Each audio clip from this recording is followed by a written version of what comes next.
What's up, y'all? We are back. This is episode 9 of the Houston Astros Out of the Park Baseball 26 series.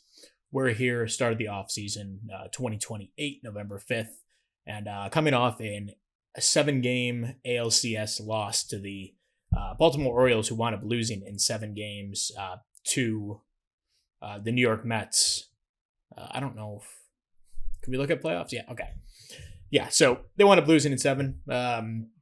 The Mets wind up taking them down. So, it was a tough fought battle for us to get to where we were. And then the Orioles brought the Mets to 7 as well. So, got to feel pretty good about where we are as a team. This is all without Zach Neto, Uchida, amongst other guys that we were missing in the playoffs. Yordan Alvarez, who I do have a contract offer out for. It's a 1-year, $20 million deal. He's interested in a 1-year deal. So, to keep him around, I will throw a 1-year deal at him. Maybe he can stay healthy. We catch late in a bottle. I'm not going to bank on that, but he's a good player when he's out there still. We do have some announcements. So, longtime second baseman, left fielder Jose Altuve did retire this offseason, and we retired his number 27. Where the heck was this? Oh, yeah. So, number 27 will never be worn again. It will fly in the rafters or whatever they have at the Houston Astros Stadium. So, Altuve last year wasn't a very useful player. The previous 2 years, despite not being a good defensive player, he was available. He hit okay. In the first year, he was awesome. So, we didn't get a ton out of Altuve, but a true lifer of an Astro. And I'm glad we got to keep him around to the end. But yeah, he's on his way out. So a new era kind of has begun here, I guess, without Altuve. The longest tenured Astro by far. When did he come up? 2013? 2011 he came up. Man, so, an 18-year career. Not too bad. 64 WAR. I think there's a good chance he makes the Hall of Fame in this. So we'll see, 2033, 2034, whatever year that happens to be, 5 years from now. We'll see if he winds up becoming a Hall of Famer. I don't know if he stands a good chance in real life due to the cheating stuff, but even as a Yankees fan who isn't a big fan of Jose Altuve, I still think he deserves to be a Hall of Famer when it's all said and done. And we intentionally have a lot of staff turnover. I don't know if we were capped with what we had, but I'm going to change managers. Joe Espada, he did a good job this season, but based on where the team probably should have been, it feels like we've underachieved a lot of years relative to a run differential. Yeah, we underperformed by 7 games. And this isn't the first time this has happened. We led the league in run differential. Yeah. This has happened a few years now, and I don't necessarily always blame the manager for that. Last year we underachieved by 9 games. This year 7 games. So we're gonna make a switch at manager. Espada came in after Dusty Baker retired. I don't know if he was ever really the long-term guy. But we're going to change over him. Bench coach. Pitching coach, he expired. I'm just going to get a cheaper guy in here. Rick Schultz will be hanging around still. He's a great hitting coach. So we'll keep him in the building. First base and third base coach, we have offers for. Scouting director, we're going to bring in a new guy. And a team trainer. Due to some injuries, both in the majors and the minors, I'm a little concerned about where our training staff was. So I have an offer out there for... I wonder if I can view this. Yeah, okay. So, really the one we were concerned about. Scouting director, highly favors tools. He's really good scouting major leagues, which I'm not it doesn't really move the needle for me necessarily, but at least we can get a good gauge of where our guys are. Good at minor leaguers, excellent at international, and good at scouting. I made it Jose Altuve a coach. So, I created him as a coach, and then I tried to sign him, and he wasn't interested in joining Houston, so I went to commissioner mode and just made him an offer anyway. So he will join as our bench coach, hopefully. And keeping Altuve around makes a lot of sense. We have Eric Chavez, our first base coach. We have an offer for this guy, Lane Esquivel, really good at teaching outfield. He'll be our third base coach. Team trainer, we're bringing in a guy who's really good at preventing pretty much all injuries. Prevention is, in my opinion, better than recovery. If you can prevent the injury, you don't have to recover from it. So this guy's legendary in arm, back, leg, and other.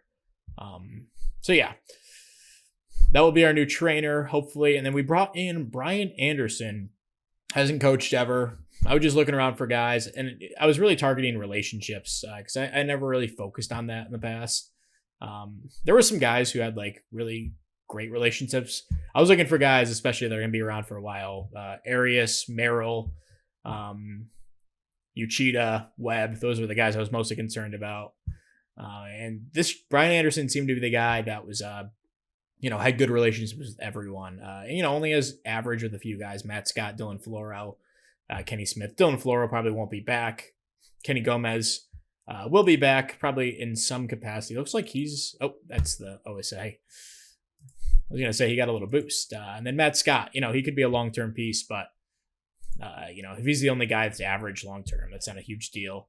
And he's excellent with Gonzalez, Romo, Estrada, Ramirez, Neto, Lopez, Melton, guys that we kind of consider major league talents. So that's going to be our new coach. As for kind of our offseason plan, I have an offer out there to once again bring back Zach Eflin. It's a 1 year, $8 million deal, team option for the second for $10 million. So this is really like a 1 year, $8 million deal that's out for Eflin. And he'll come back and he could be our fourth starter, I guess he'll be. I do plan on moving Aiden Curry into the rotation this season after being just spectacular out of the pen last year. So we have our five. I'm pretty comfortable with that. Matt Scott is here as well when he eventually figures things out. You'd like to hope that'll be soon, but he's here.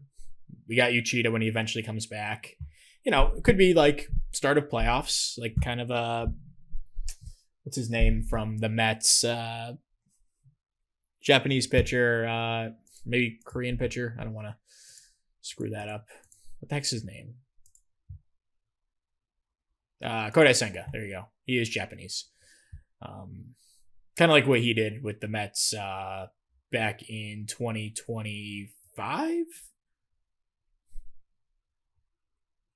2024. There you go. Where he came back at the end of the year, made one start, and then wound up playing in the playoffs. So it could be like a situation like that with Uchida. But we have to count on him being out for the full season. Gonzalez will be back. I plan on using him as the closer. Munoz will be around again. He had a nice end of the year, so I feel good about where he's at. Payamps, I did put out an offer for him. It's a 1 year, $4 million deal.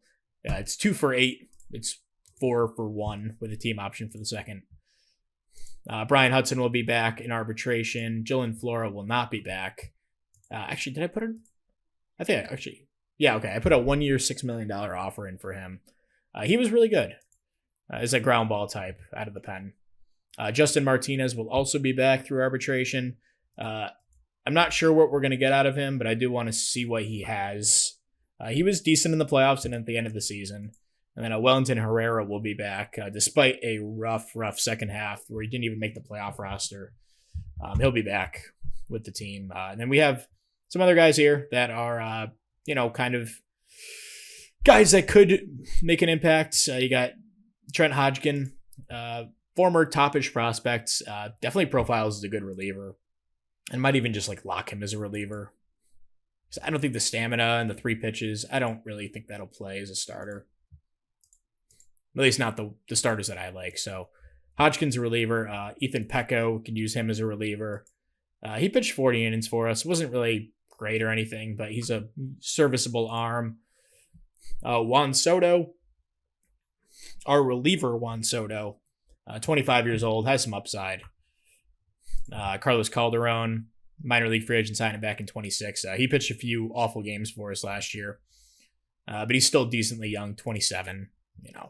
He doesn't have the worst ratings in the world. I'm not going to just give up on him. Has a good slider and sinker and changeup serviceable. Alamir Santos, kind of the same flavor of pitcher.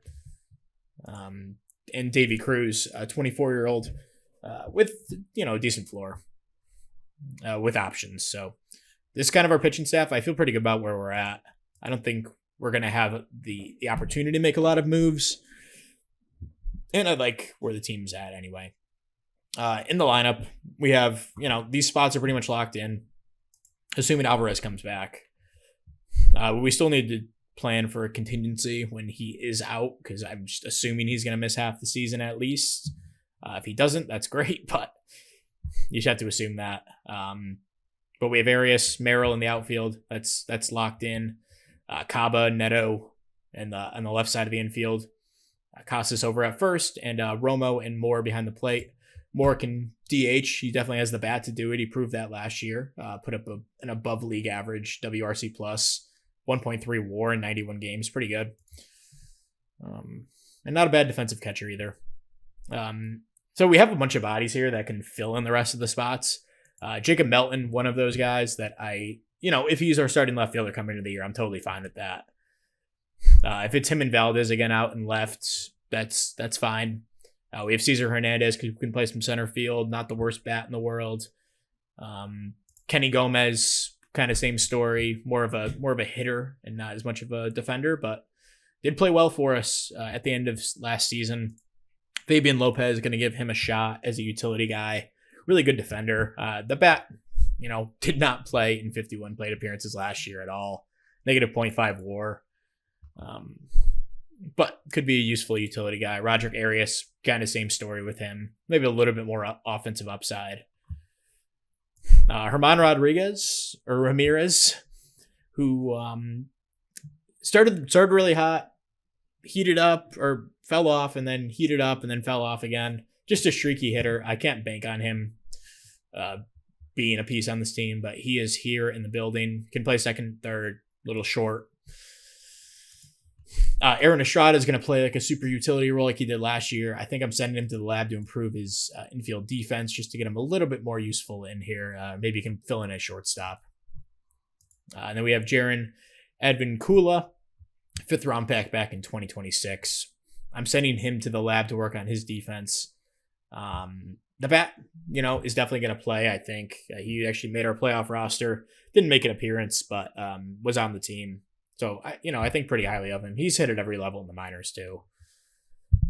Then we still have Giovanni Rodriguez here, a 21-year-old who Minnesota had put on their 40-man. He's still on our 40-man. He has one option year left, so made it up to high A last year and did play pretty decently at that level, although the strikeouts were an issue. But has good work ethic, baseball IQ, leader. Not a guy I'm going to be upset with having on the 40-man.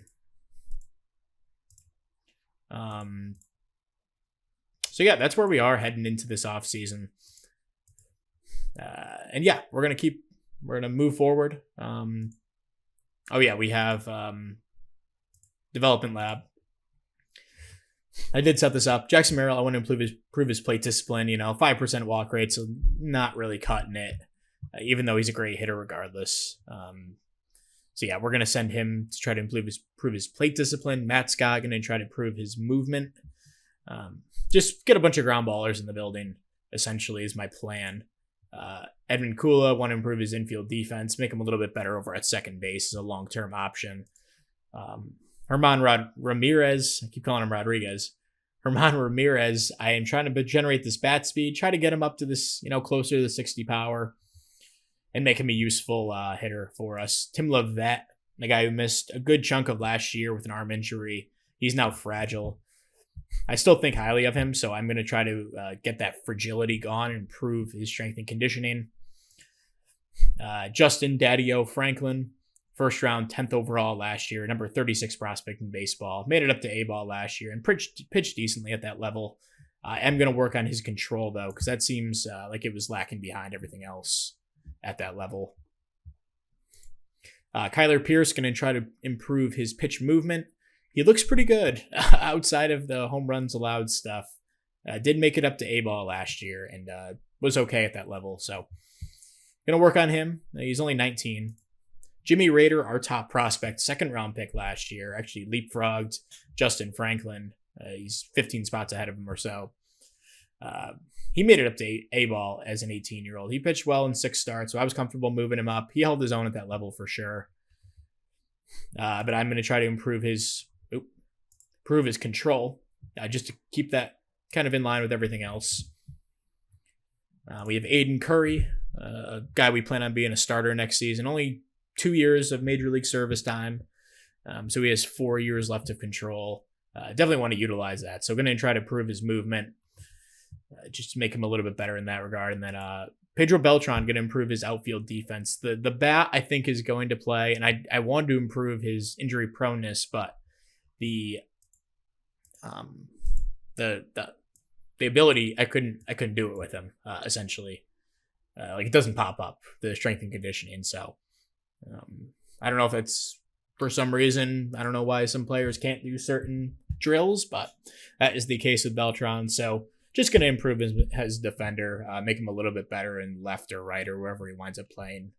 Hopefully next season for us. He did make it up to high A last season and wound up crushing that level after a tough start.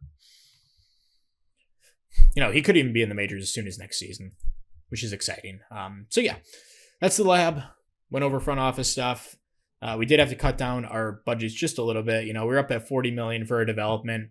At this point, we don't have a ton of money to spend, especially if we bring back Jordan. So I did cut that down to 32, and then scouting went down from 28 to 20. So we still have a good amount pushed into those aspects of our team, but just a little update on our finances. And the books are no longer clean long term, so that does always concern me. Especially we have a couple aging starters, one with currently dealing with an injury, and Logan Webb's 31. So these guys are under contract for a while. Maryland Arias I'm not as concerned about. Okay, so that's the start of the offseason. We'll be back for free agency and around that area. Okay, so we have a ton of awards to announce. We'll start right here. MVP, Rainer Arias. What a season, despite missing about 2 weeks of injury. Puts up 53 home runs. This is like rookie year Aaron Judge season, essentially. Maybe a little bit better of a batting average. I don't remember what Judge did that season, batting average was, but is pretty much a photocopy of that season. Yeah, the better average. That's pretty crazy. Maybe like a Pete Alonso. I don't know how. Did Pete have a high average?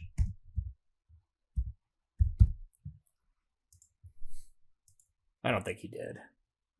Yeah, he batted 260, but yeah, pretty similar season to those guys. He wasn't a rookie or anything, but it was his first full season in the majors. So he wins MVP at just 22 years old. What a season. Michael Harris wins in the NL. What a stud. We also had Cy Young. Uchida does wind up winning it. Of course, bittersweet with the injury and everything. And our new scout doesn't like him quite as much. He's a little nervous, but we'll see. Noah Schultz finishes second after a great season from him. Garrett Crochet finishes third. And then Logan Webb finishes fourth. I mean, this is a Cy Young season in most years. 20 wins. Not that wins matter, but. And then, what's his name? Didn't get any. Nick Lodolo. Interesting. But here's the biggest travesty. Oh, yeah. Also, we had Manager of the Year, Joe Espada, which is essentially me, but Joe Espada wins the award, I guess. He's no longer our manager, but it's like, who the heck was that? The coach of the Toronto Raptors. I don't forget what his name was. He coached the Pistons. He won Manager of the Coach of the Year and then got fired that season. But freaking Rookie of the Year, Uchida wins 29 of 30 first place votes. Remember, he won the Cy Young. 1 first place vote goes to Wilfredo Lara, who was just like a little bit above league average offensively. He put up 3.3 WAR, a good rookie season. But are you kidding me? Like, How do you not vote for this guy? unless you believe that 31-year-olds aren't rookies, which I could actually understand that, but I don't think the game understands that. Silver Sluggers, you can see the NL here. Aurelvis Martinez at third base, man. What a year for him. Diego Velasquez. Nice year from him. Ryan Clifford, what the hell? Put up a whopping .6 WAR, and his offensive stats were okay. They locked him up to a contract too. I mean, it's not a bad season, but geez, pretty crazy. Jordan Walker, Michael Harris, Shohei Ohtani still doing it at age 34. Still a beast. AL Silver Sluggers, we have Arias here in right field, and that's it for us. Walter Jenkins, Cedane Rafaela, who I did try to trade for. He is very high value, though. We don't really need him either. And Jordan did accept his extension. Same with Zach Eflin. All the guys that we offered wound up accepting their extensions. Reliever of the year, Aiden Curry finishes second to Calvin Foucher for the White Sox. Aiden Curry going to move to the rotation, but a great first full season in the majors at age 26. He was awesome. Casey Mize for the Tigers, still kicking around. Good for him. Gold Glovers, we have Rainer Arias. He wins one. Starling Caba, Drew Romo. So the defense definitely having a good season. Austin Meadows in right field. Man. Okay, good for him. Age 33. He's not even that old. Feels like he's like 40 at this point. Manny Machado over at first base went in one. Boosts the old Hall of Fame resume. Okay, anyway, we will go up to... let's do international stuff really quick. Just run the practice. Looks like this scout does not like Alex Aponte. And we do have a new scout in the building, which makes international stuff a little different. Some of the guys that we put in here might not be nearly the players we thought. But we'll keep scouting them. My scout really likes that guy.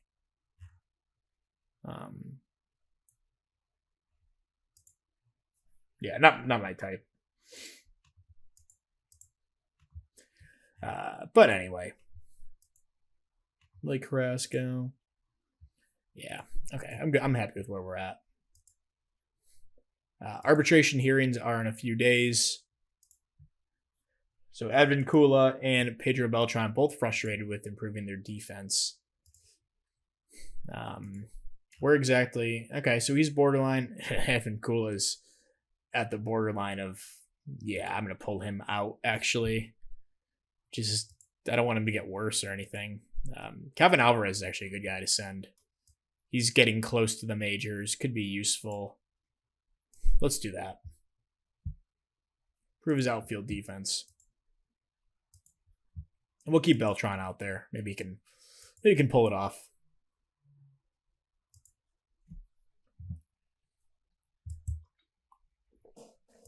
All right, so we don't have anything arbitration-wise.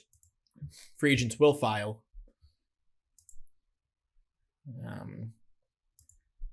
So some international guys that came in. This guy looks like a damn good player. Big baby, Esteban de la Cruz. Wants a lot of money. I don't really have the money to spend. Guillermo Serrano. Nice player, for sure. They traded Griffin Jacks. I really wanted to get him last year. They were not budging. What did they wind up getting? Good prospects. Okay, a couple decent prospects. I would have given more for him, but...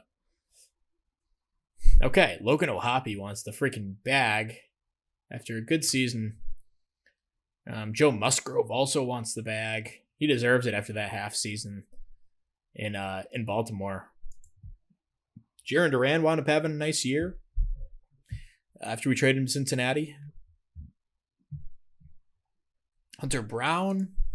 6 years, 17 mil per. Okay. So we have 14 million to spend. We don't have a ton of holes on the roster outside of, second base and left field, but I think we have bodies to fill that. And especially the outfield. I think we have guys that'll be here mid-season, prospect-wise. I should be able to fill that. Byron Buxton would be fun for a half a year. He's better against lefties for sure, at least power-wise. He wants a lot of money, though. Yeah, like a left-handed platoon guy, or right-handed bat to play left field would be good. I feel like we had the same conversation last year, too. And I don't think we found it. Like, Byron Buxton would be perfect in that role. Keep him off his feet. He's not playing every day. Although he's been remarkably durable for what it's worth in the save.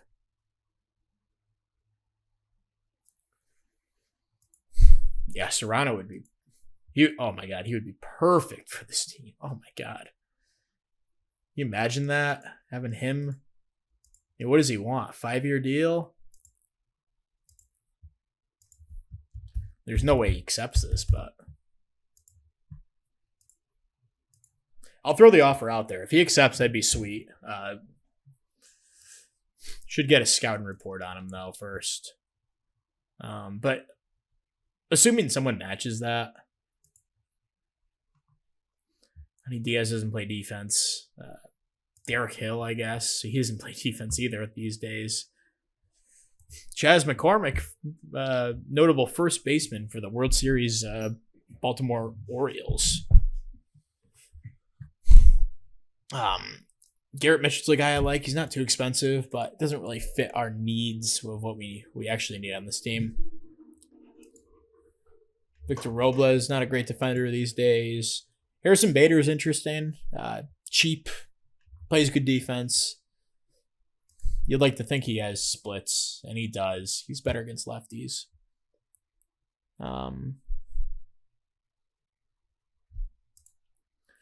Carlson's always a guy I like to target. He is the opposite splits of what we want. Jackson Castillo, who the heck is this? Johnny DeLuca, a guy I signed actually. He played a couple games for us at the end of the year, then I released him. Just to try to get a right-handed corner outfielder, because we have not been able to fill that role on this team somehow.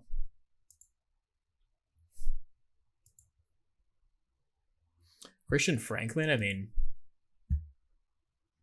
he played okay in AAA. He's not horrible. Can give him a minor league offer for some guarantees if he makes the team. Matt Gorski, he's a righty. He just wants a minor league deal, so I'll throw one his way. Get a couple different guys in the building. Quincy Hamilton, a guy who played on our AAA team, was not good though.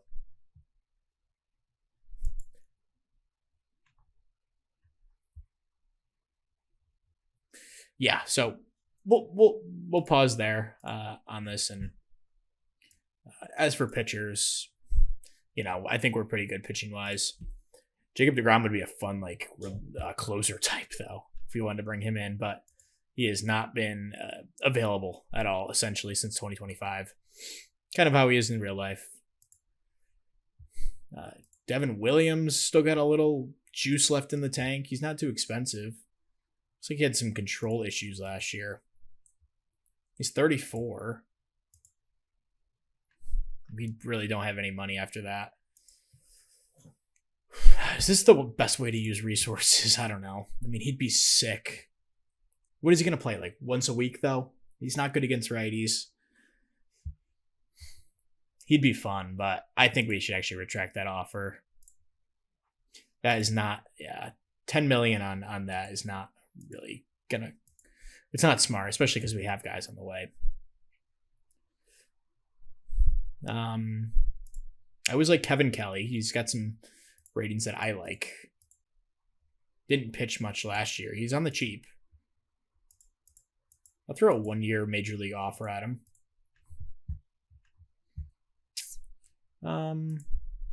Palante, if he slips through the cracks, I'd like to bring him back.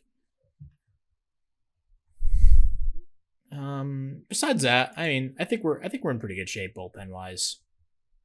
We got a lot of bodies. So yeah, we'll keep moving forward. I'm gonna sim a few days to see where we're at that point. All right, so we're back. I'm recording this a few days later, maybe 5 days after the previous part of this episode. I just have not had any time to get into this, but I did go through off camera, and I went through the whole offseason. It was pretty quiet, all things considered. We made a lot of our moves at the beginning. Zach Eflin, Jordan, re-signed those guys to pretty reasonable deals. Zach Eflin, 2 years, basically a 1 year deal at $9 million. Could be 2 years at 18, coming off a nice year for us, but we brought him back, and also brought back Jordan on a 1 year, $20 million deal. So far, so good. He's not hurt after spring training. Jose Altuve retired. We were retired as number 27. Went through all that last time.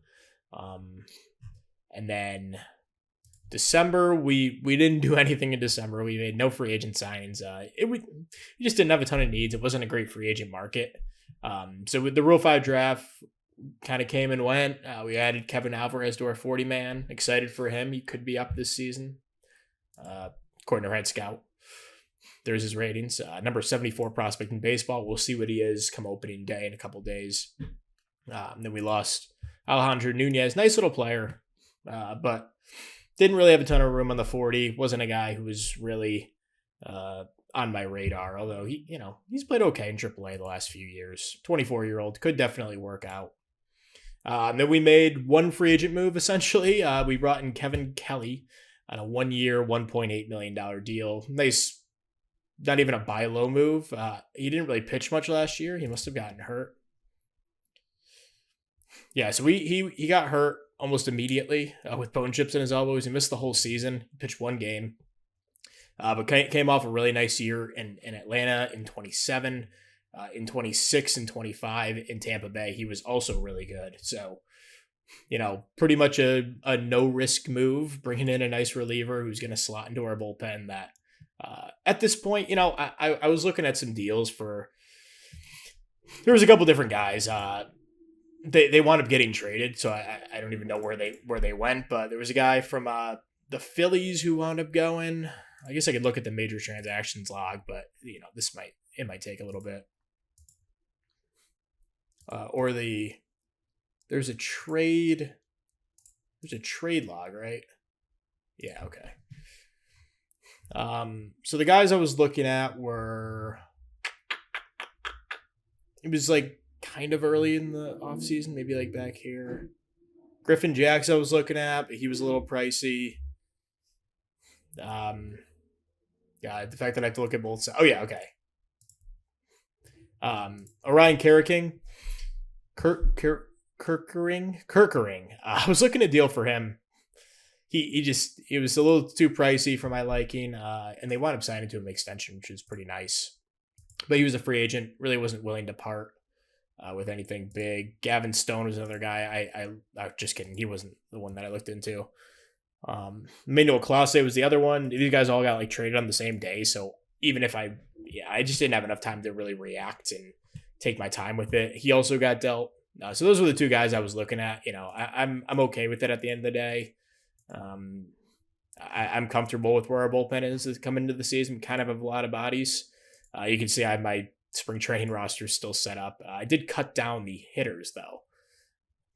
Again, this is a couple days since I last jumped in, so it's been a little bit, but I forgot I did that.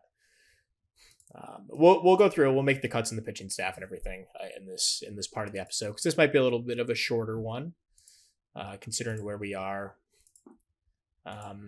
Player development wise, Jackson Merrill was successful in improving his plate discipline. The eye ticks up just a little bit, maybe.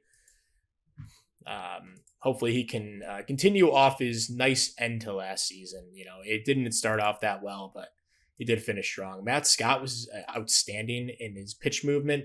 Looks like a legit dude. Really excited for Matt. He'll be up at some point this year. Won't start the year on the opening day roster. We did give him a cup of coffee in the majors, and he was about as bad as it gets. Probably rushed him a little bit. Hermano Ramirez trying to improve his power. He was unsuccessful. Tim Levette did not improve his strength and conditioning. He's still fragile. But another guy who's kind of, could make an appearance in the majors this season. Justin Franklin was looking to improve his control. He was unsuccessful, but he did add a circle change this offseason, just kind of randomly. It doesn't show it, but this happened during the offseason. So the circle change isn't a good pitch, but it's a fifth pitch nonetheless. So he's still got a ways to go, but a guy who's pitching in A ball is a 19-year-old and held his own at that level for sure. Kyle Pierce was successful in improving his pitch movement. The home runs allowed just maybe catch up a little bit. His prospect luster's kind of worn off a little bit. As a guy who was once upon a time a top 100 prospect, we'll see if he lands there coming to this year. Jimmy Rader was successful in improving his control. Just keeps moving forward. He's number 21 prospect. Again, we'll see where he checks in when the season starts. Then Aiden Curry, outstanding in improving his pitch movement. Really excited for Aiden Curry this year. Slotting into the starting rotation. And then Zach Neto, I think he improved his defense. I don't think we had a ton else that really went down outside of those guys. So, we had some defense, no improvements from Estrada, Advincula. We have to go through and kind of set up our team here as we head into opening day. So we're going to have Logan Webb at the top. Again, no Uchida this season. So going to have to try to make things work with what we have. Christopher Sanchez will be in here. We're going to have Lodolo in there. He had a nice year. Zach Eflin will be in the rotation and Aiden Curry. So those will be our 5 coming into the year. I feel pretty damn good about these guys. Pretty excited about that. And then the bullpen we're gonna have to sort through here. So, I mean, we can start with the easy cuts. Franklin Gill is a guy I like, but hasn't pitched a ton in AAA, so we're gonna send him down. Ricky Bustamante, a guy we got in kind of a quiet trade with Baltimore. I guess it wasn't that quiet. We sent Joe Musgrove to them. He wound up having a stellar year for them. Did they make the World Series last year? I don't know if they're going to show me. Yeah, I think they made the World Series last year. But anyway. Oh, no, they didn't. Who the heck did we lose to in the... Oh, maybe we... Yeah, I think we did lose to the Orioles. Yeah, we did. So they wound up losing, though. So we got him in that deal. Looking like a pretty good prospect. But he hasn't had a lot of time over, A-ball. So he'll start the year in AA as a 20-year-old. Trent Hodgkin, he's getting a little old here. Time's kind of running out on him. Once upon a time was kind of a highly touted arm, just hasn't really developed. Coming off a pretty rough season in AAA. And I did make the decision to kind of just make him a reliever. 3-pitch guy, he's struggling to come along. So we're just going to transition him full-time to a reliever. The stamina is not really there to start. He has started throughout all the levels in the minors, but just to kind of fast track him to the majors, we're going to make him a reliever. So we're going to send him back to AAA. He will not be making the team. Had a rough spring as well. I guess I could pull up the actual spring stats here. Tyler Dean, same kind of story, 26 years old, has some theoretical upside. I don't think he's ever going to hit it. We drafted him in the 10th round back in 25. He had a nice year in AAA, but he's not quite ready in my opinion. Matt Scott, we talked about him a little bit. He'll start the year in AAA. Ethan Pecco, 26 years old. Is he out of options? He has 1 option year left. Had a decent spring. I don't know. I'm going to keep him on the team for now. He'll be one of the last cuts. Tim Levette hasn't pitched above AA. But he could start the year in AAA for sure. Pablo Torres, nice little arm here. Had a nice season in AAA. A little bit of a rough spring in 6 innings, so he could spend some more time down there. Alamber Santa pitched 1 game for us last season. Had a decent spring. Actually looks like he was quite good. But we probably have better arms, so he can go to AAA. But he's out of options, so we'll have to make a decision on him. Davy Cruz, a guy I like enough. Um, he was pretty good in spring, so we'll make him one of the last cuts. Carlos Calderon, another guy with theoretical upside, a little bit older, has a nice slider and sinker and a changeup as well. Did pitch a couple horrible innings for us last year. I don't think he's making the team here. Oh, I sent on the wrong guy. Whatever. He was probably going down anyway. Michael Knorr has kind of just flopped between the majors and minors. He's out of options, so we'll make a decision on him. I doubt he makes the teams. We'll probably wind up DFAing him. Brian Hudson coming off a nice year. The ratings have dropped a little bit, but we're probably going to keep him on this team. Justin Martinez, he'll be on this team. And now we're kind of down to 15 guys. We have 2 cuts to make.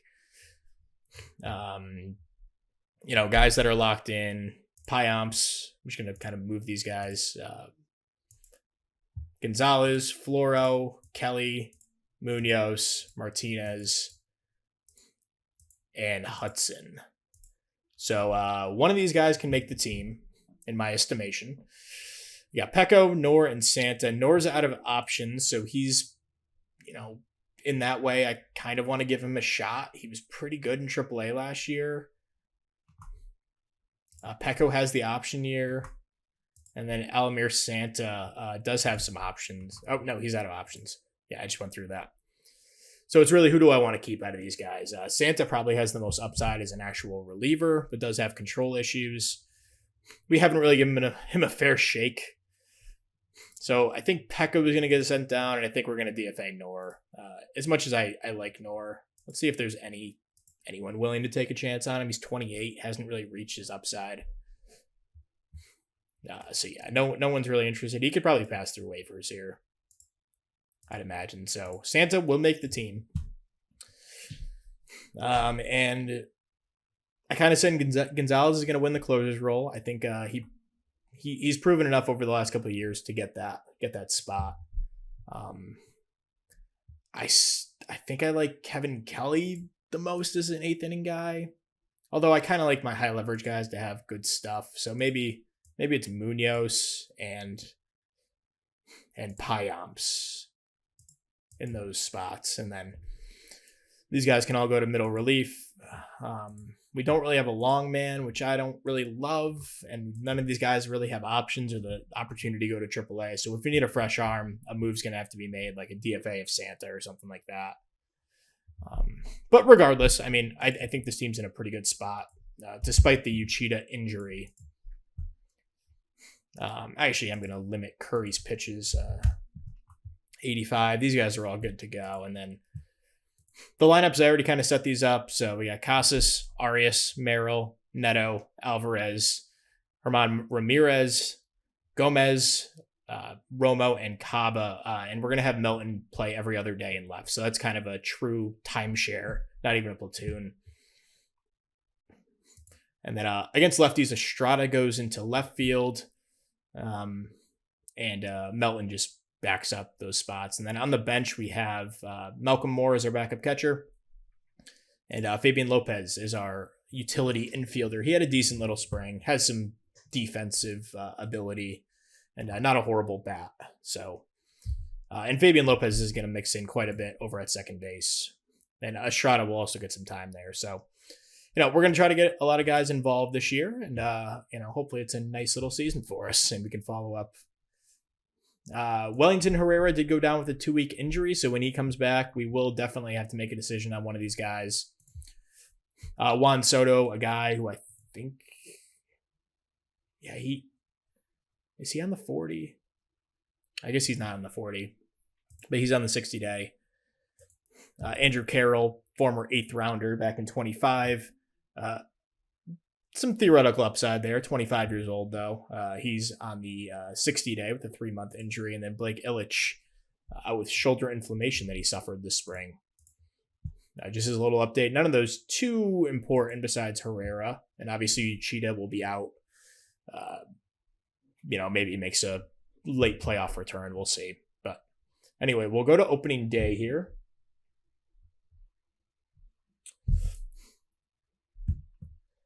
And they want us to play better than 500 ball. I think it's definitely doable. Top 10 prospects. We don't have anyone that falls in there. Yeah, they got this guy with the 6th pick. That's freaking nuts. I can't believe that. Man, holy shit. He's 22 with bad work ethic and leadership, though. But they took him with the 3rd pick last year. Ricardo Rubio, another stud. Stephen Brown, a little bit of a younger guy, but the number 4 prospect. Definitely a younger guy there. Oh, yeah, we did sign a guy in minor international free agency. Forgot to go into that. He's already... Yeah, he must already be in the Dominican League. We signed this guy, Raul Molina. Good work ethic, good leadership, decent outfield defense to start with, and good upside with the bat. Development risk medium, so a really high upside outfielder. Although we don't need any outfielders, but you got to keep the pipeline moving. And then hitters wise in AAA, just an update on where these guys are. Kevin Alvarez is going to start the year in AAA. Jared Edmund-Kula will be in AA or AAA as well. Jeff Huffin's also in AAA. Those guys are kind of our prized gems at this level. Then in AA, Pedro Beltran, pretty quickly catching up to these guys. He's the number 40 prospect in baseball, it looks like. Gary Coslett, a 3rd round pick in 2027, the number 71 prospect in baseball. He's also going to be in AA. Bustamante in AA as well. And Josar Gonzalez, he's still hanging around. I don't know if he has any more upside or if he can reach this upside, which is now where he stands. But he was one of those big pieces in the Framber Valdez deal that now looks like a massive steal with Arias coming our way. But he just hasn't really worked out. Bob Schultz, another guy who was an older prospect that we took, definitely had the control issues. I've just made him a reliever at this point. I'm starting him in AA after spending a pretty much full season in high A last year. Justin Taylor, another guy, he was an 8th round pick. I'm just picking guys that I kind of recognize. Francisco Frias. Okay. And then in high A, this guy, Mike Matskis, 5th round pick in 25, really good defender, has some upside with the bat. He'll start the year in high A. Danny Carpenter is a really interesting guy. We took in the 14th round. He'll be in high A, has massive control issues, but actually has come along pretty nicely and dominated in high A last year. We'll start him at that level again. Bobby Skogsberg, 6th round pick in 2027. Played well in A-ball last year. Got a little taste of high A. Justin Franklin will be in A-ball. Jimmy Rader is also at that level. Kyle Pierce there too. We got a guy like Josh Leno here with some interesting tools. This is a 6th round pick. Nesty Rosales, Scout and Discovery in 2026. A couple of different reliever types here as well. Pretty similar builds. And we got Elvin Zuniga, Scout and Discovery back in 2027. An interesting guy. He's in Dominican League as a 17-year-old. Artayega, we got this guy, Salvador. He was a 2026 Scout and Discovery. Tony Nava, a couple different outfield types down here that we like. Some guys that can definitely be involved in a trade. Jim Knutson, 3rd round pick last season, also in rookie ball here. So that's kind of the update. And man, we have a ton of top 100 prospects this year. 5th farm system in baseball. Raul Molina is our number 1 guy, number 25 in baseball. A little surprised he's that low. Jimmy Rader, number 32 in baseball. Justin Franklin, number 37. Pedro Beltran, number 40. I'm surprised he's that low. Quite frankly, Gary Coslett, number 71. Jesus Ledesma, still hanging around. He hurt his elbow last season, unfortunately, and cut his development a little short last year. But he'll be back mid-season, hopefully, for us. did pitch an A ball last year. He'll probably go back to that level and just kind of rehab there for the rest of the year. Kevin Alvarez, number 90 in baseball, getting close to the majors. Jason DeCaro, back inside the top 100, which is awesome to see. He's out with a torn flexor tendon in his elbow. OSA still loves him. I'm not as high, but he has performed at every level in the minors, which is really interesting to me, and the reason I haven't given up on him yet. But he's a top 100 guy. Right behind him, Ricky Bustamante, really interesting. Ton of pitches, really good all around pitcher.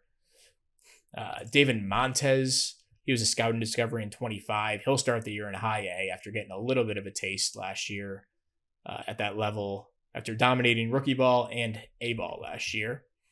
Probably profiles as more of a corner outfield, DH, first base type, but, the bat will play. You got Kyler Pierce here at number 129. Right behind him, Matt Scott at 130. Tim Levette at number 151. He fell a good amount this offseason. Former 15th overall pick in 27. Jeff Huffins, number 154. And Ty Brackbill, still hanging around. I've never been really high on Brackbill, but the OSA has. He was an international guy, a minor league free agent signing in 26. This was the guy who was picked in the 6th round that was released by Philadelphia less than a month later. And, I kind of said it was character concerns. We'll play that card. Tony Caballero, Juan Ramirez, Danny Macharola. I actually quite like him. He's an interesting arm. Bobby Scoresberg and Victor Morales round out our top 20 guys or so. So we're here at the opening day. So we have a couple days until our opening day. And Herrera will be back soon, so that's going to put us in a tough spot. Oh, yeah, I also DFA'd Roger Arias. He just didn't make the team, out of options. He passed through waivers along with Michael Knorr.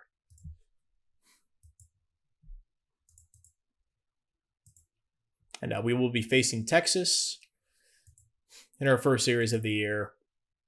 And we'll have Steele for them. Saul Garcia, really interesting starter type. I don't really think he's a starter, but it's their decision. Mackenzie Gore and Melvin Rodriguez. So not a really strong staff. Justin Steele, still a decent arm for sure. They gave him a 3-year deal last offseason. So Logan Webb, Justin Steele, game 1. Let's do it. And we win 7-5. Jackson Merrill, a huge day. 3 hits, 5 ribbies. Tristan Casas has a couple hits. Starlin Caba, a couple hits as well. Jordan, looks like he had a homer as well. Good to see him off to a nice start. Logan Webb, not a great start, but 8 innings. Payamps, Munoz, and Gonzalez close out the game for us. So we'll have game 2, Garcia against Nick Lodolo, coming off a really, really quietly great season for us last year. He'll be a free agent after the year. We'll have to make a decision on him at some point. We win 4-3. Wellington Herrera is back. We'll send him on a rehab assignment to start. Looks like we put up a couple runs in the bottom of the 8th. Looks like it was an Estrada 2-run homer. That's awesome. A pinch hit appearance for him. Kenny Gomez also drove in a few runs as well. A bunch of hits from the top of our order as well. Bottom of the order did well. Lodolo, not the best start. But Santa, Payamps, Munoz, and Gonzalez closed it out. And then we'll have Mackenzie Gore against Christopher Sanchez in game 3 of this series. Man, my voice is starting to hurt already.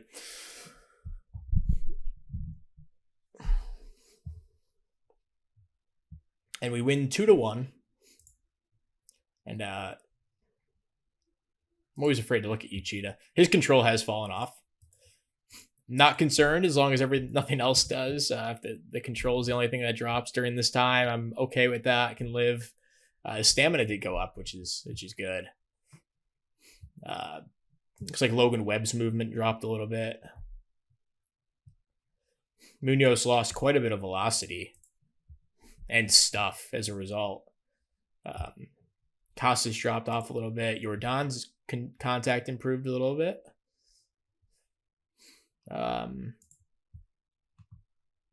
Anything else kind of interesting here? Brackbill continues to improve. That's cool to see. Okay, so that's a development update. And game 4, looking for a 4-game sweep to open up the season. We should go through the box score. Christopher Sanchez, an awesome start. Munoz closes it out. Alvarez, looks like he drove in a run. Herman Ramirez, his power increased from 45 to 50, I just noticed. He had a homer in this one. And Starlin Caba, a couple more hits, batting .556 early in the season. So looking for the 4-game sweep. Zach Eflin against Melvin Rodriguez, young arm for Texas. And we lose 9-1. Eflin, a pretty good start. Brian Hudson gets just beat up in a third of an inning. Kevin Kelly, not a good debut. And Dylan Floro gave 5 hits in a third and gave up a run. So not an ideal end to the series, but we still take 3 out of 4. You'll take that every day of the week in a 4-game set. And that's where we stand to open the season here in 2029. And that'll be the end of the episode. Thank you so much for watching. If you watch to the end and you enjoy the content, please consider dropping a like, subscribing, all that good stuff. If you're interested, I appreciate it very much. And I hope tune in for the next one. We'll see you then. Peace.